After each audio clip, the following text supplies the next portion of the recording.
Welcome back to the show where we run you through all the Dolphins news you need to know about. After we run you through the news you need to know about, we answer fans' questions in the fan Q&A. Obviously, on today's episode, we're going to be breaking down the Miami Dolphins schedule for the 2020 season. The 2020 NFL schedule has released, so that should be a lot of fun. So hopefully you'll stick around for that. This first news story comes from Pro Football Rumors. Dolphins wide receiver Albert Wilson restructures his deal. Albert Wilson and the Dolphins have agreed to a restructuring of his deal. The veteran wideout's contract now has a base value of $3 million with another $1 million in incentives. Wilson was set to make under $9 million in 2020, and he had a cap hit close to $11 million. Well, he's certainly not making that kind of money under his new deal. ESPN Cameron Wolf of Twitter says that it's still more than he would have made on the free market. Okay. Meanwhile, Adam Beasley of the Miami Herald tweets that a pay cut seemed inevitable at some point this offseason. The move should free up $5 to $6 million in cap space for the Dolphins. So he restructured his deal, frees up a lot of cap space, apparently, according to Cameron Wolf ESPN. Wasn't going to get that kind of money if he was cut anyway, so works for both sides. Wilson's stats last year, he had 69 receptions for 742 yards and 5 touchdowns. No, that's his entire, let's see here. That's his 20 games that he's been a Dolphin. So not bad. Obviously, he's had a lot of injuries, so not a lot of injuries. He had one major injury. And that's hurt him, but I still think if you watch the last month of the season last year, that he was getting better. I'm an Albert Wilson guy. You know, he won us 2 games in 2018 before he got hurt. We probably would have beat the Lions. He was gearing up to have a great game against them, especially with them playing man coverage. He was a huge part of that offense. The big reason why we went 3-0 to start the season was because of him and Jakeem Grant. Just added a lot of speed to that offense and a lot of game-breaking ability. And he's such a good player with the ball in his hands in the open field and super explosive. And I think you really started to see that in the last month of the season. Remember, he sustained a hip injury. And that really hurt him. You could tell on the way he was playing the game. Not even close to the same player he was in 2018 when he first came back from the hip injury in the regular season. He looked like a completely different player. And he started to gradually get better as the season went on. And by the time the last month of the season rolled up, I mean, he was looked. I mean, especially in the Bengals game, I was like, okay, this is Albert Wilson. He's starting to come back. Now, obviously not 100% Albert Wilson, but I would say somewhere between 80 and 90% Albert Wilson. Where you could really start to see his explosiveness come back to him, which gets me really excited for his future here. And I'm glad he's still a Dolphin. I've said this many times. I still think Albert Wilson is a talented player. You know, we have a sort of a hole at the slot receiver position, even though Allen Hurns had moments for some reason. Obviously he was coming off of injury too.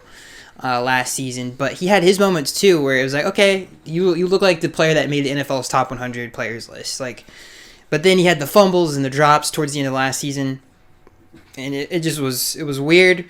And then Isaiah Ford came out of nowhere, and really took both of their spots in the slot on that offense, and he looked really good towards the end of the year too. So there's a lot of competition for who's going to really get the most snaps inside. Because I feel like Devontae Parker and Preston Williams, majority of the time, they're going to be on the field. They're going to have the 2 outside spots. So it's going to be interesting to see who falls into place at that slot position. But if I had my money, if I were to bet a betting man and I were to lay money on it right now, I would probably bet Albert Wilson, especially in Chan Gailey's offense with the spread system. You can do a lot of stuff with him out of the slot, jet sweeps, stuff like that, crazy stuff you can do. Throw him screens.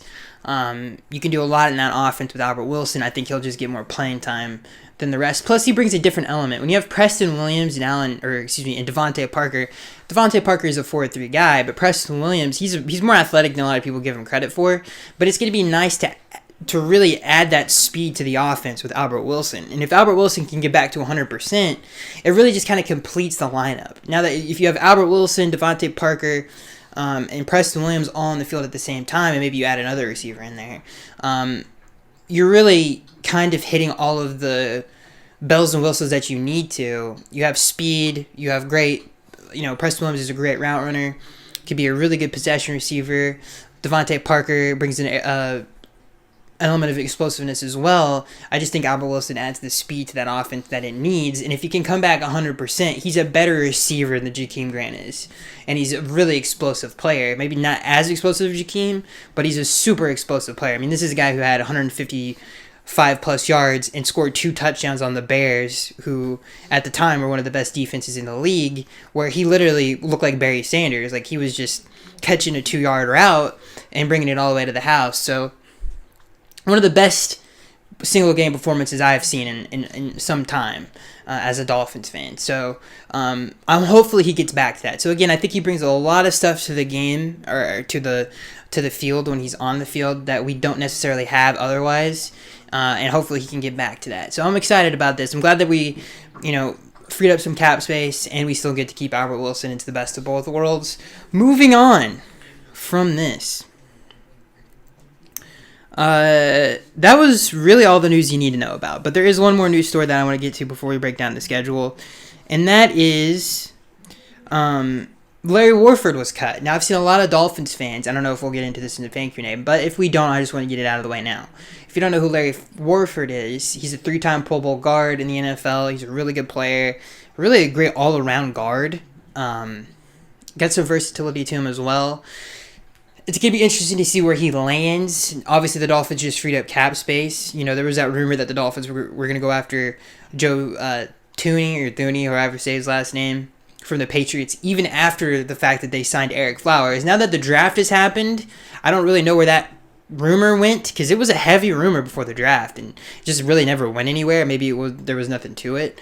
And now that the Dolphins have gone through the draft, it's going to be interesting to see what they use, if they even do, the remaining cap space that they have for this particular season. I don't think they will. It's gonna be, because I just don't see them doing it. I mean, if they did, I think they're pretty content. And Larry Warford plays guard. So the short answer to this is I think no. I don't think the Dolphins are going to sign Larry Warford. I think he's going to probably command more money than he's worth anyway, and go to a different team. We have a lot of really talented young guards. And, dude, we have Michael Dieter coming off a rookie season where it was very up and down, but he finished pretty strong. And then you have, Eric Flowers, who had a really good season at guard last year. So I feel like you just kind of want to have this play out. Just really, you invested a lot this offseason in that position. Just let your newly acquired assets figure out what you have in them. I really don't think they should just quadruple down on that position and waste even more, not waste, but use even more cap space on a position you've already invested heavily in. So I'm going to say no on Larry Warford. I know he's a good player. I think the bidding war for him is probably going to get out of hand. I could see him being a Cleveland Brown, go to a team that still has a pretty good chunk of change left. But I just don't think it's worth the cap space for the Dolphins to get another guard. They've invested and acquired enough talent at that position for it to be a really heavily competition, not to mention the fact that they have a lot of good depth there too. So there's just really no reason to do that, in my opinion. So for me, it's a no on Larry Warford. So let's get into the schedule, ladies and gentlemen. Woo! I was really excited about this. Obviously, we knew we were going to be playing both West teams, the AFC West and the NFC West. And if you look at the AFC West is way weaker than the NFC West, in my opinion. I mean, the Denver Broncos got a lot better. To me, they're the second best team in that division to the Chiefs. But if you look at the NFC West, I mean, any one of those teams are at least going to be at 500 or slightly less than that. They're going to all be very good teams, competitive teams. As far as we know, the Cardinals really could still be the Cardinals, because I feel like their pass protection is just as bad as it's going to be last year. I know they drafted Josh Jackson, they re-signed Marcus Gilbert, but I don't know. There's something about that division that I feel like there could be some surprises there. And the AFC West, to me, is a two-team division at best. I really don't believe in the Chargers that much. I'm not scared of Justin Herbert or Tyrod Taylor. So that's just me. And plus the Broncos have a second-year QB that we really don't know how good he's going to be in his second season. We saw him a short stint last year. Who knows what that team is really going to be with him and how good he really is. But let's get into the schedule, ladies and gentlemen. So that was just a quick preview of the two divisions that we're going to be playing. But the first month of the season looks like this, Dolphins fans. Week 1, we will be traveling to New England, which is interesting because we ended the season last year at New England. We're going to begin this one this year in New England. If they're like, if the NFL schedule makers came to me and said, when do you want this game? I would say September. If we had to go to Gillette at any time, it would be September, in my opinion. I don't want this game to be in December. I'm sick and tired of it being stuck. It seems like every year we have to go to Gillette Stadium in December or Buffalo. Literally every year. So it's nice to have this in September. It's one of the tougher it's the toughest divisional game that we have every year. And it's still the toughest divisional game I think we're going to have this year. So to get it out of the way early, I think is good for this team.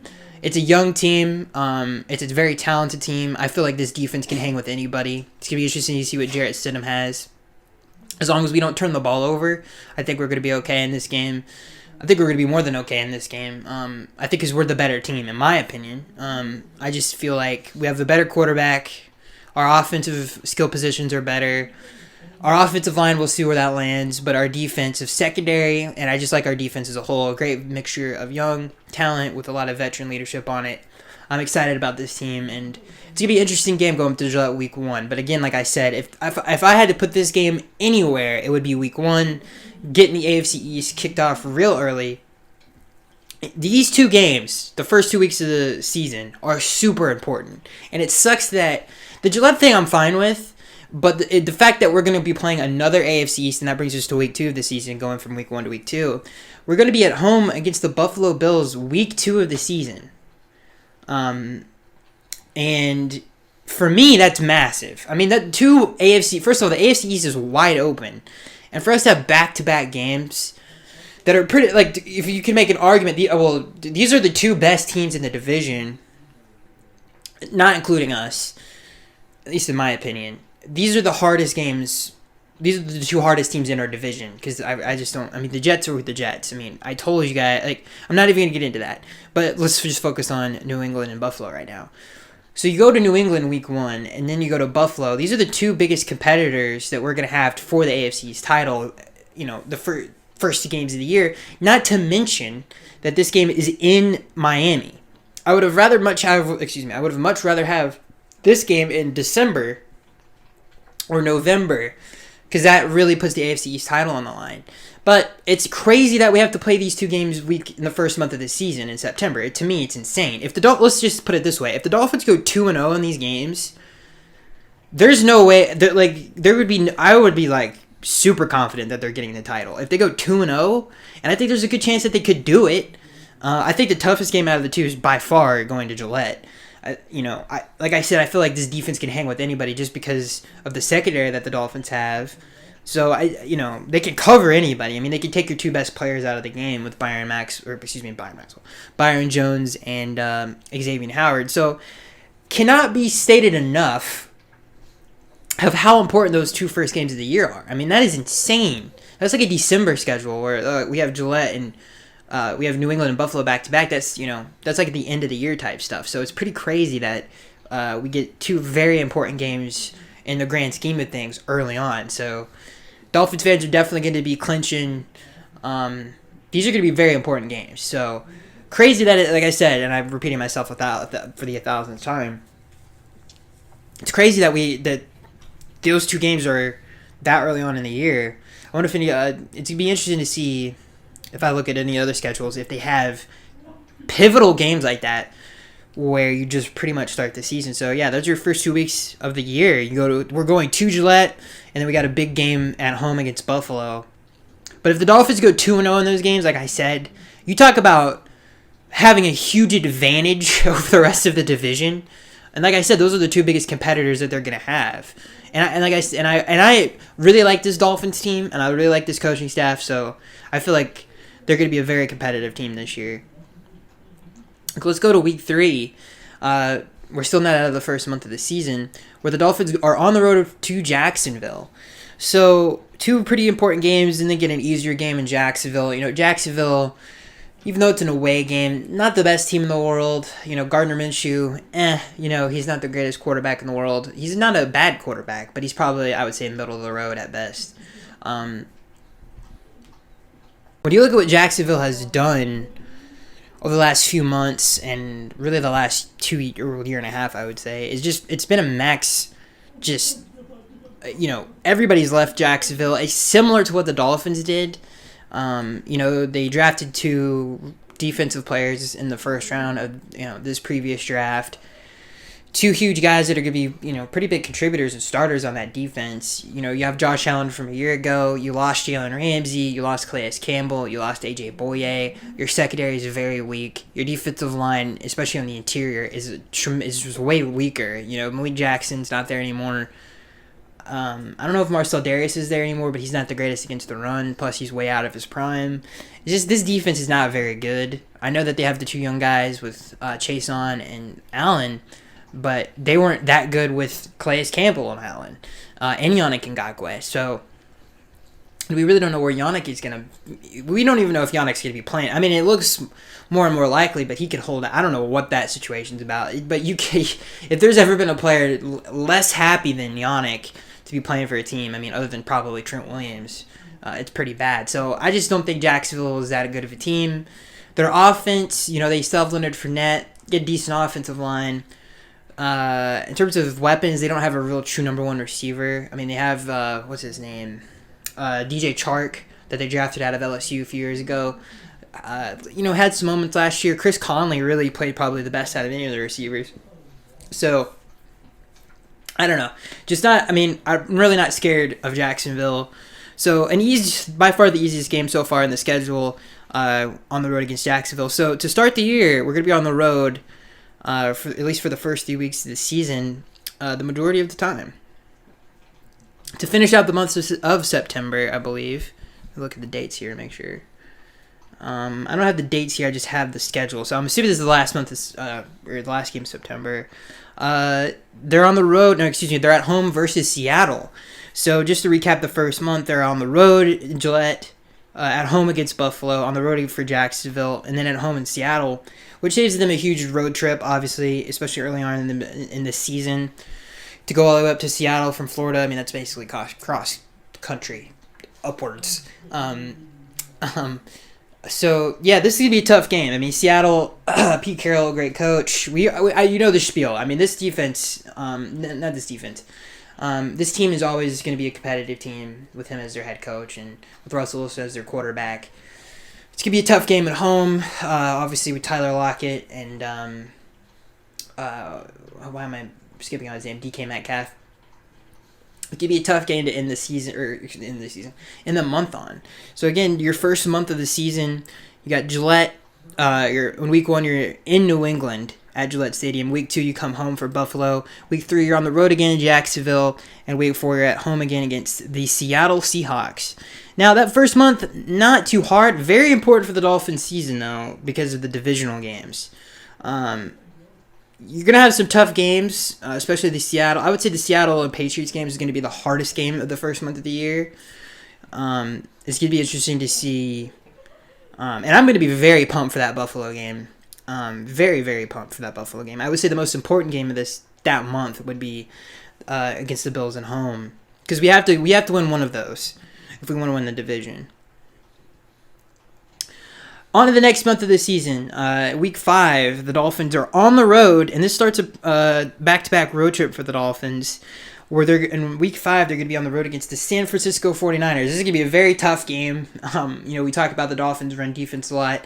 We're really going to see how much it's improved against the San Francisco 49ers on the road with the Kyle Shanahan offense, who has always been one of the better play callers in the league. It's going to be a tough game, week 5 of the season.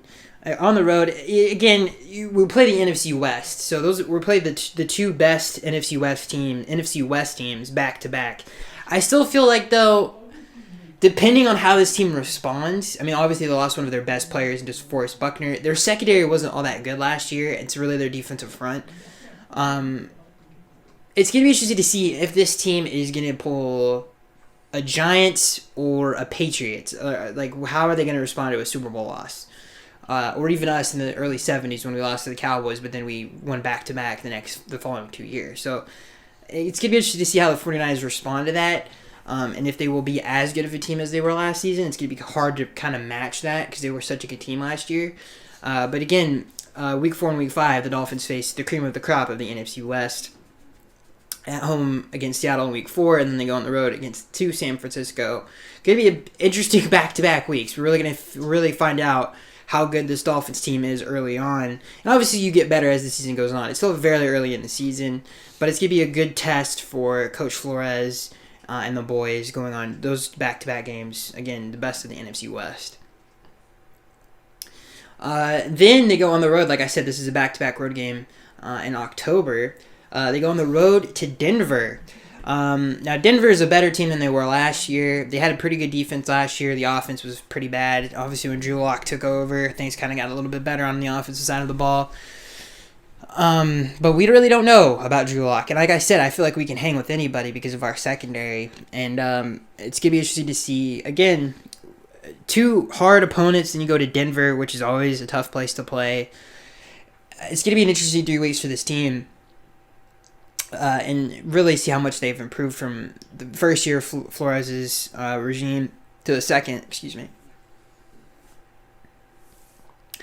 Looking at the schedule, I would say that is the by far, it's not even close. This is the hardest stretch of the schedule. Seattle, San Fran, Denver. Obviously, 2 of those games are on the road. You got San Francisco on the road, Denver on the road, and Seattle at home. But if the Dolphins can come away with that with at least 1 victory, and if they get 2, then they're sitting real pretty. That's a pretty good spot to be in. That's the hardest stretch of the entire schedule. It's not even close. So, obviously, the Dolphins are on the road 2 weeks in a row. They got a good young Denver team, and probably the best team in the NFC West. Then they're at home back-to-back weeks, week 7 and week 8. We'll start off with week 7. They play the Los Angeles Chargers in week 7. Sorry, we had Los Angeles back-to-back. At home, which is big. So they don't have the big... both of these games are going to be at home, which is huge. They don't have to travel all the way up to LA. They can stay at home in Florida, which is nice. And plus, it's a nice back-to-back home game.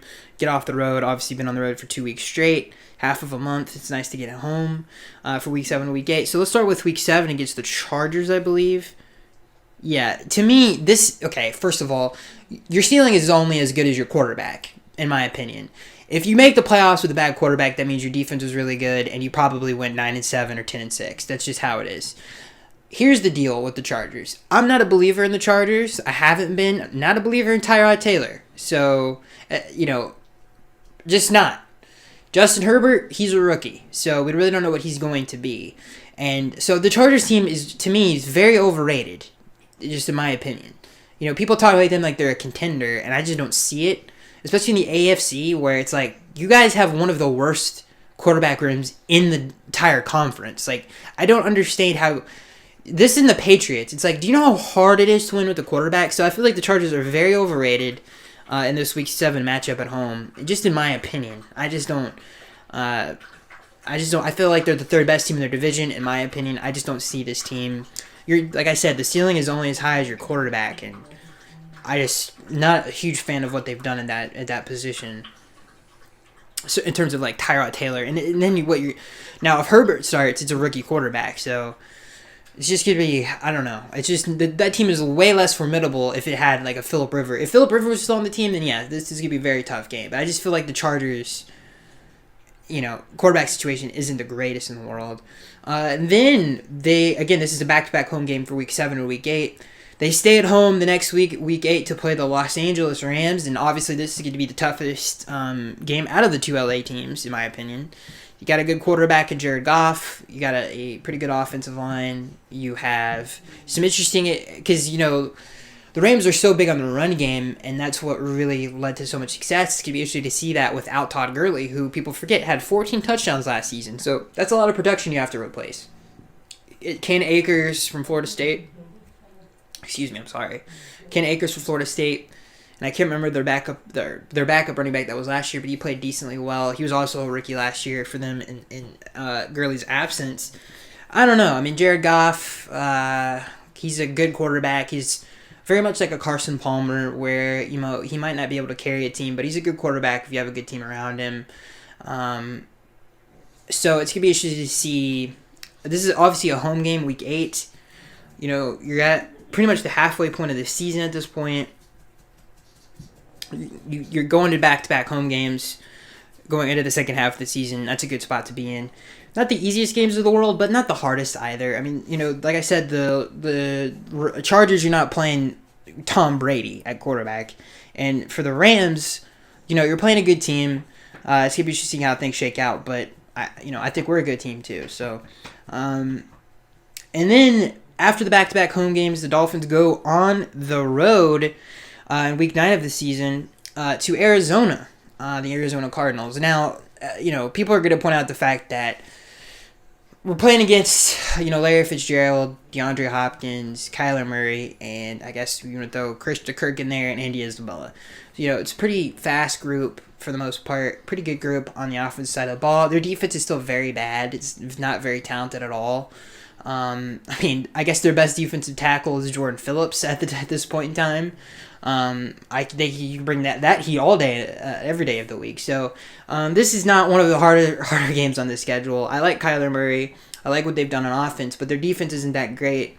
I think Coach Flores, we preach team football, and I think we're a better team than the Cardinals as a whole. I think our defense is better than theirs, and I think our offense is just as balanced as theirs is. Maybe they have better receivers, but we have pretty good receivers, and I think we're going to have a really good run game as well with the backfield that we have. So, it's going to be fun seeing this offense with a run game because we didn't have one last year. Week 10, they're at home for one of my favorite games of the year, every single year, against the Jets. This is 1 week before their bye, so they're going to be going into their bye. They're going to be playing the Cardinals on the road, and then they're going to be at home again for the New York Jets. Yes. I'm sorry. I thought that said the Giants for a second there. I was like, that can't be right. So yeah, they're at home again for the Jets, and then they go into their bye. So this is my spiel on the Jets, and this will be the same thing when we play them on the road. We should have swept them last year. You can make an argument, an inferior roster, but we had a better coaching staff, so we were just a better team. I really do believe that. I know they won more games than us. They won 2 more games than we did last year. I just felt like we were the better team those 2 games. We had to settle for a bunch of field goals in the second game. We got completely robbed in the second game. That flag. One of the worst penalties I've ever seen in my life. Seriously, it's as bad as you remember it if you go back and watch it. Vince Spiegel just made a huge play. I think it was actually Van Ginkel or Vince Spiegel. I can't remember. I would have to go back and watch it. But huge play on defense. We sacked Sam Darnold out of field goal range after we missed the game-winning pick earlier in the drive, which even that's the only reason they got that far down the field. And we pretty much closed the game out, and it was 4th and forever. And then the ref throws one of the worst flags you've ever seen in your life. So it is what it is. I thought we should have swept them last year. I think we got a lot better this year, and I'm looking forward to those games again this year. Obviously, we blew them out at home in Miami. If we could finish in the red zone on the road last year, and I know that's an if, we should have blown them out again on the road. So I just felt like we were a better team, and we're more talented this year. So that's just how I feel about it. We're going in, and then after we have the Jets at home in Week 10, we go into our bye week, which we get in Week 11, which is pretty clutch because it's a late bye. That's exactly what you want if you're a team. So before we go beyond the bye week, I want to point out, so the hardest stretch of games that we're going to have is Week 4, Week 5, and Week 6 of the season, where we have Seattle at home. We have San Francisco on the road and Denver on the road. That's by far the hardest stretch of games that we're going to have all year. At least based off of last year's performances from those teams. Not really Denver's, because Denver got better, but you guys understand what I'm saying. So again, let's get back to Week 10, where we, again, had the Jets at home. Then we go into Week 11 with the bye. And beyond the bye, Week 12, coming out of the bye, we have the Jets again on the road. So we basically have, basically have the Jets back-to-back weeks, which is going to be pretty interesting on the road. Like I said, I think we're the better team. I think we're the better organization as of right now. I'm talking a lot of smack about the Jets. I just don't see... Listen, and the same thing goes for the Bills, and I've made the same argument. We got way more talented, dude. And our coaching staff, and it's been said a million times, did a really good job with this team. So I'm excited to see what they can do with a talented roster. Which, this is especially on defense. I like our defense a lot. I'm excited to watch it. So it's just gonna be interesting to see how much better this team got. And obviously, the hate for the Jets, the hate for Adam Gase, the hate for the Jets, the hate for the stupid flag that was thrown last year that we completely should have won that game. It doesn't matter. All of that is going to be going into this, and I'm super pumped for it to get the Jets back-to-back weeks. That could potentially be a pretty good stretch of games for the stretch of weeks, for the Dolphins, where Jets aren't that hard of in terms of talent. I think we're the better team, and it's going to be nice to have that when we've had a pretty. I wouldn't say, well, not really. Closer to the Jets, things kind of eased out. Because if you look at the hardest stretch of games, week 7 through week 10, or excuse me, through week 12, the hardest game you're going to have to play is against the Rams. You play the Cardinals, Jets twice, and the Chargers once. That's not the hardest thing in the world, in my opinion. So let's move on from week 12 to week 13, where we're at home again. Week 13 against the Cincinnati Bengals. And I know people think Tua and Joe Burrow are going to be playing in this game. I don't. And I think clearly we're the better team when you look at just the all-around roster of both teams. I think the Bengals' offensive line didn't get better, which is going to be an issue for Joe Burrow because that offensive line wasn't great last year. And it's going to be interesting to see how all that plays out. Excuse me, I don't know why I'm burping so much. So I think we're the better team. It's probably the easiest game we've had, the least talented team that we've played so far the entire season, at home again against Cincinnati. Our secondary, if you look at when we played them last year, we had Ryan Lewis and a bunch of guys coming off the street at corner. So again, we beat you last year. We're coming back way stronger this year. It should be a pretty good matchup for the Finns. Going into week 14, they're at home again. This is the first 2 games of a 3-week stretch where the Dolphins are at home. Obviously, this is a big deal because this is the last month of the year, basically, going into December. Week 14, probably the toughest matchup for the Dolphins of the entire schedule. Week 14 against the Kansas City Chiefs. At home, at least it's at home. It's not at Arrowhead, which is nice. And it's in December. Or just before December, I believe. This is the last stretch of, this is the most important part of the schedule, these last few games. And week 14 against the Chiefs, it's going to be a tough game. I mean, the Chiefs are one of the best teams, if not the best team in the league, and they have one of the most talented offenses the league has ever known.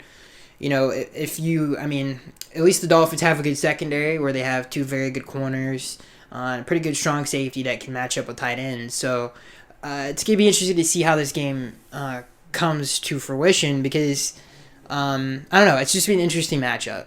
It's going to be a very interesting matchup. If you were to play the Chiefs, you definitely would want it at home. You wouldn't want it at Arrowhead. So again, probably the toughest schedule matchup, or the toughest matchup on the schedule, week 14 against the Kansas City Chiefs. Again, that's the second game of a 3-week home schedule where the Dolphins are at home from week 13 to week 15. And then they play the New England Patriots at home, where the Patriots have struggled mightily with Tom Brady. Now they have Jarrett Stidham. It's going to be a fun game, fun divisional game. The AFC East hopefully is still, up for grabs at that point. And that could separate a lot of the teams there. And then they end the year on back-to-back road games for week 16 and week 17. The first of the road trip games, week 16, is against the Las Vegas Raiders. The Raiders have a good run offense. They have a good running back, good offensive line. Their skill positions aren't that great. They have Darren Waller. He had one good year. We'll see if he can continue that. Because you saw that with Eric Ebron, and he just fell off a cliff. So we'll see if Darren Waller can keep that up. And they also have newly acquired Henry Ruggs, and Terrell Williams was their best receiver last year. So, again, not the greatest team in the world. Their defense is lacking of a lot. They don't have a superstar, really. Their interior and their defensive end position, which is very important, probably can make an argument that Crosby is their best pass rusher. So it's going to be interesting to see how that goes. I think that's a good matchup for the Dolphins on the road in Las Vegas. And then week 17, I hope the AFC East is in the balance for this game. Week 17 in Buffalo. It's going to be an interesting game, man. That's going to be a fun game to watch. We played them way better in Buffalo last year, all the way up until the end. We did a really good job moving the football. We were a super one-dimensional team against one of the best defenses in the league, and we still moved the ball on them. Our defense played well with barely anything on it, and I'm talking about the matchup in Buffalo last year. So I think we're a lot better this year. It's going to be a really fun matchup and a really fun game. I feel like, especially since we just completely tore down our defense last year and built it from the ground up coming into this year, and our philosophy and the way it's built, we have really good athletes on it, especially the linebacker position. I think we're a lot faster there. It matches up better for Josh Allen. This is not the Dolphins of Adam Gase where it's like we just want 4 pass rushers on the defensive line and we want to play with a lead, which is something he actually said. We've built an all-around good defense that can match up with multiple personnel options. So I feel like for those reasons, we can handle mobile quarterbacks all significantly better than we were able before. And I feel like we've really built that vision up for a very talented defense coming into this season. So our matchups with Josh Allen should be, you're not going to see him scramble and go for 130 yards like he did when Adam Gase was the head coach against us. So I think that's nice, and obviously that's nice. And plus, we play man-to-man. We played man 95% of the time last year. I wouldn't be surprised if we led the league in man coverage now with, what we've invested in the secondary. And Josh Allen's in a very accurate quarterback, so we're going to force your quarterback to make some accurate throws because we have such a good secondary. It's going to be tight coverage, and I'm excited for it, man. Like I said, hopefully the AFC East is in the balance. So just a quick breakdown of the schedule. Like I said, I feel like the hardest stretch of games for the Dolphins goes from week 4 to week 6. Again, they have Seattle at home. They have the 49ers on the road and Denver on the road. I feel like that stretch of games is the hardest. The easiest stretch of games, I would say, is you go from the Chargers. This is from week 7 to week 12, I think, is the easiest stretch on the schedule. You have the Chargers. You have the Rams, both at home, the Cardinals on the road, and the Jets back-to-back. So, to me, that's the easiest by far. And then after the back-to-back Jets game, you have the Bengals. So, hopefully the Dolphins can kind of get rolling there because I feel like they have an advantage in all 3 of those games. And plus, the bye is neatly packed in there in week 11. So, again, I feel like the easiest stretch of games is week 9 through 13, or if you want to back it up farther than that, week 7 through week 13. The hardest stretch of games is week 4 through week 6.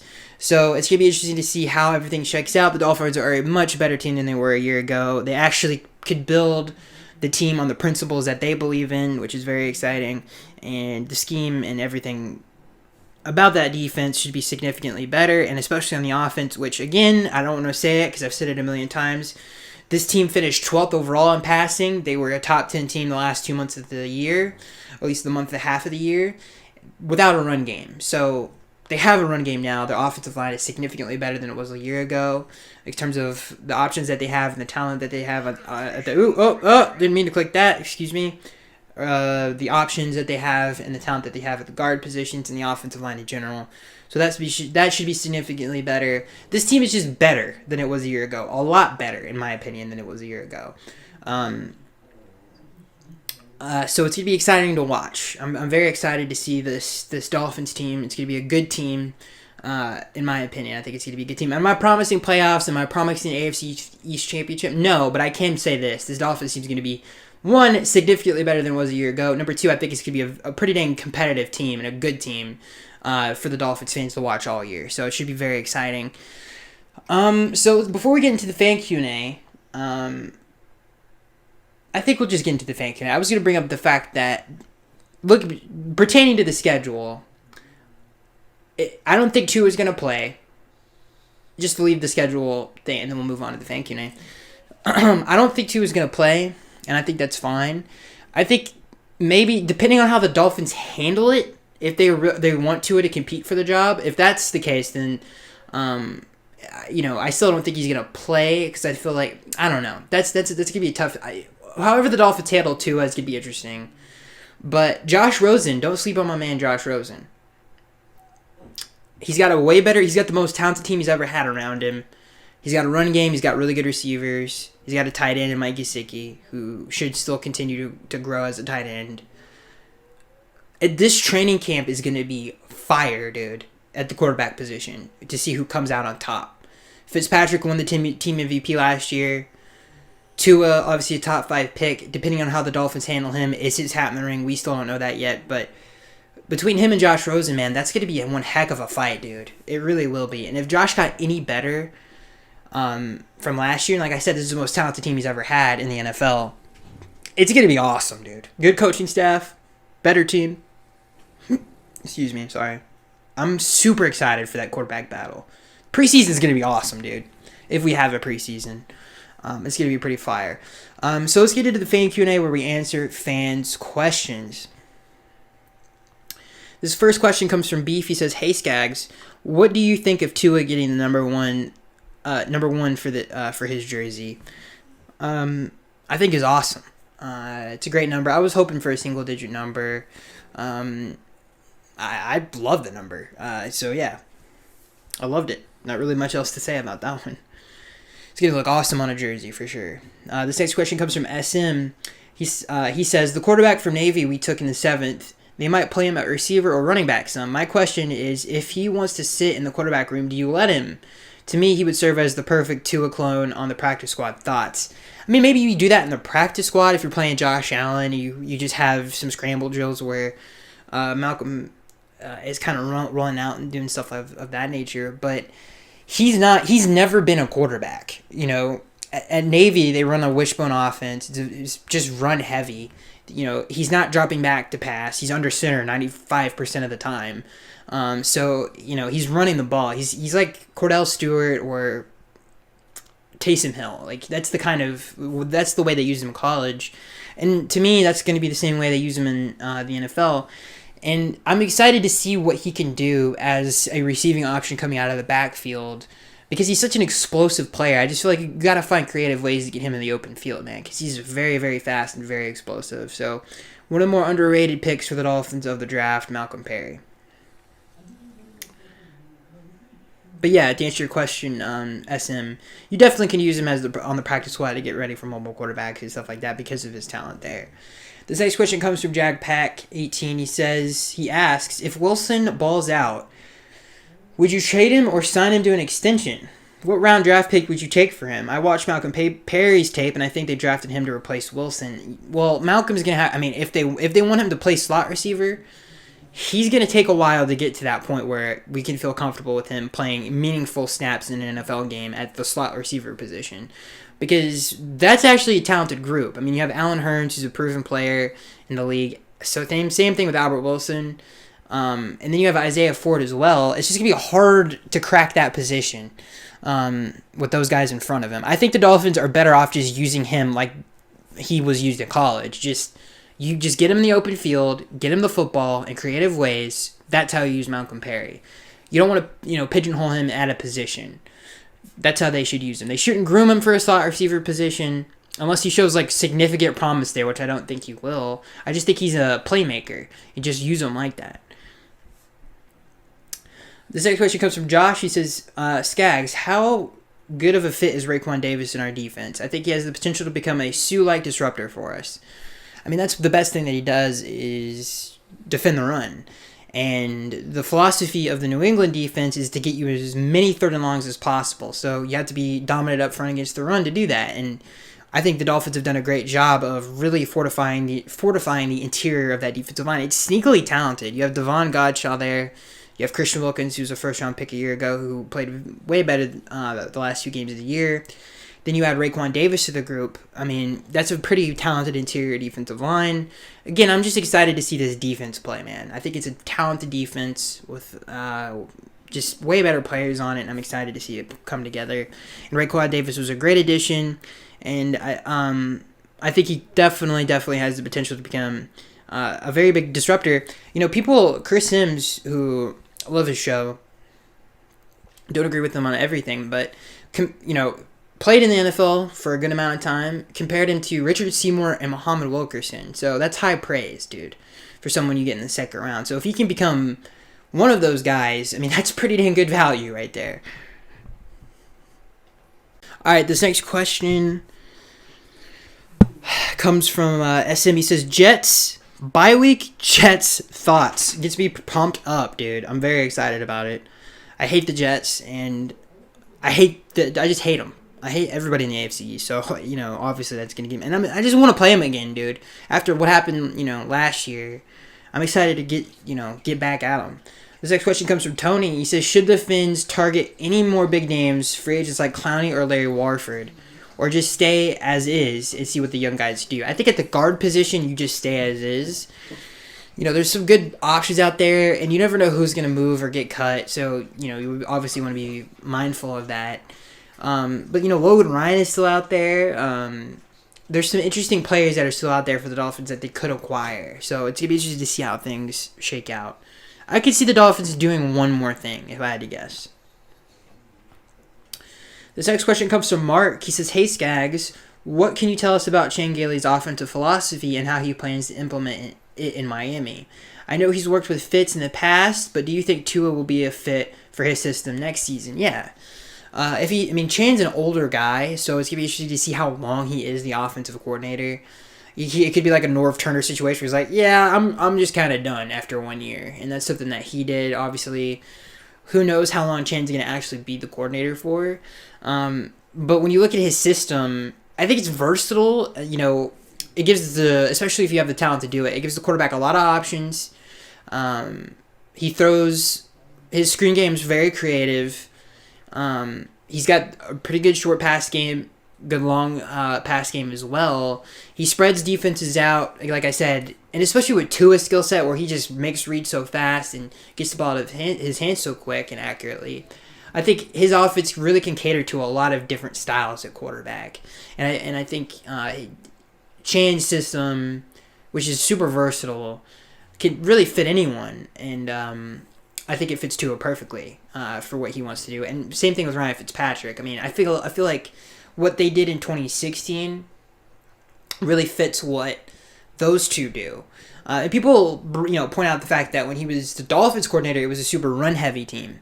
That wasn't his idea. That was the overall belief then, was like, we just want to run the football. That was the, that came down from up top. That was, at least that's what Omar Kelly and Dave Hyde say about that situation. But when you look at Chan Gailey after the Dolphins, and even before that, he's been a past guy. He's had some, obviously they run a spread system. In New York, they did that, and it was very successful with Brandon Marshall, and Eric Decker. Like I said, I think very creative. I think he's very creative. Never really had a good offense though, in terms of a super talented offense. He throws some pistol stuff in there. Just a creative dude, and I feel like it's a versatile scheme that can really fit a lot of different styles. This next question comes from Beef. He says, do you think the Dolphins have a pretty good quarterback core compared to most? Yes, most teams in the league. That's a great question, Beef. Yes, it's one of the best, if not the best in the league. The Dolphins go 3 deep at quarterback. I don't think you could say that about any other team. No one's talking about Josh Rosen. This guy is a top 10 pick. Seriously. Top 10 pick, talented dude. Does he have flaws in his games? Yes. Has he not had the opportunity to succeed? No, he hasn't. Like I said, this is the most talented team he's ever been on. He needs to fix a lot of things if he wants to win the starting job. Not a lot, he needs to make reads quicker. He needs to get the ball out of his hands quicker. That's a huge problem with him. And, he's young. Hopefully all of these things, Chan Gailey is a successful coordinator who's older, better quarterback room, better competition, better team. Hopefully all of those things help him. It's just going to be interesting to see where, because, Brian Flores preaches competition. If you're the best, you play. It's going to be interesting to see how that shakes out, and it should be pretty fun. This next question comes from SM. He says, if Josh Rosen does well in the preseason, let's say 8 touchdowns, 1 interception, and your phone starts to blow up, do you keep him knowing you can deal him for more later, or trade him off now while the market is high, or just hang on to him?